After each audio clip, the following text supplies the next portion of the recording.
Palusot ni Lebron kaya natalo kaya pala. Naku po, sandamakmak na yata ang ginagawang palusot ni Lebron mga kapatid. Kaya ang mga fans tila asiwa na nga din sa pinagsasabi niya. Medyo bihira nga po nating marinig rin ang ganito kay Lebron. At bagkos pag-iigihan na lamang nila sa susunod ang malimit niyang sinasabi. Pero ngayon nag-iiba na at parang hugas kamay na yata din ang ginagawa niya. Nung una nga daw simula nung Biyernes pa siyang may iniindang sakit. Ito nga po yung nakalaban nila sila Durant at natalo. Pero ngayon naman iba naman nga po ang sinisigaw ni Lolo. Paano ba naman kasi mga kapatid referee na nga po ang sinisisi niya at tinuturo pa niya ang halos lahat ng manlalaro ng Cubs na na-foul siya. Pero ni isa wala man lang pumito. Nangyari nga po yan sa last laban nila kontra sa dati niyang kupunan kung saan tambak malala nga po ang inabot nila. Parang kapag kada talo may palusot na nga rin si Lolo. Hindi nga po nilang gustong matalo ng dalawang sunod sa season na to. Yan nga po ang plano nila. Pero mukhang sinusubukan nga po sila ng tadhana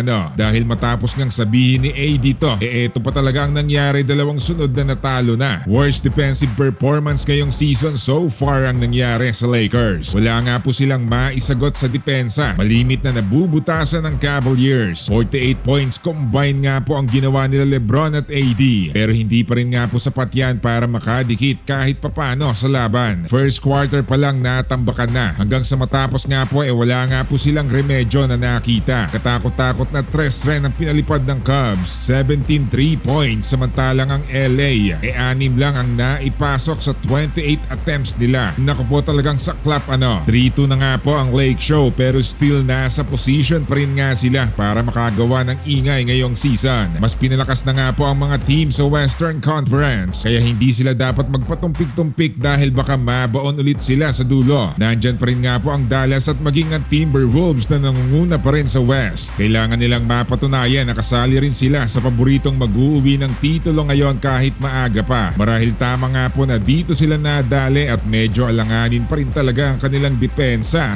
Samantala paktay ang Bucks. Rocky relationship ni Dame at Giannis. Napakasakit ng balitang to mga kapatid, lalo na sa mga solid fans dyan ng Milwaukee Bucks. Ilang malaking gulo na nga po ang nangyayari ngayon sa dalawang superstar pa ng team na to. Kakaumpisa pa nga lamang po ng regular season at kakatungtong pa lang din sa pangalawang season ni Lillard. Pero parang hindi na yata nagkakasundo rin ang dalawa. Dito nga po talaga nagkakawatak-watak din kapag hindi na nagkakaintindihan.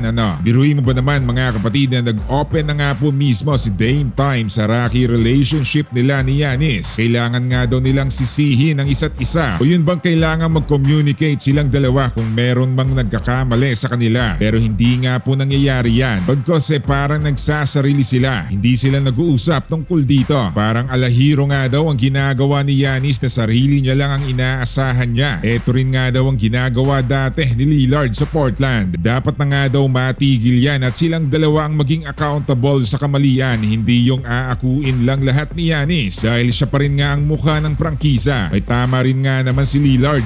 Dapat nga silang mag-usap kung ano ang dapat i-adjust din para sa team. Hindi yung aasa ka lang sa sarili mo. Nananatili pa rin nga po ang banta ni Giannis na kapag walang magandang nangyari sa kanya sa team na to pwedeng siya pa nga po ang lumisan. Pero kay Lillard parang eto rin ang pinapahiwatig niya ngayon na pwedeng umalis rin siya dahil wala ngang pag-uusap sa kanila kung ano ang tamang gawin. Yari talaga ang Bucks nito.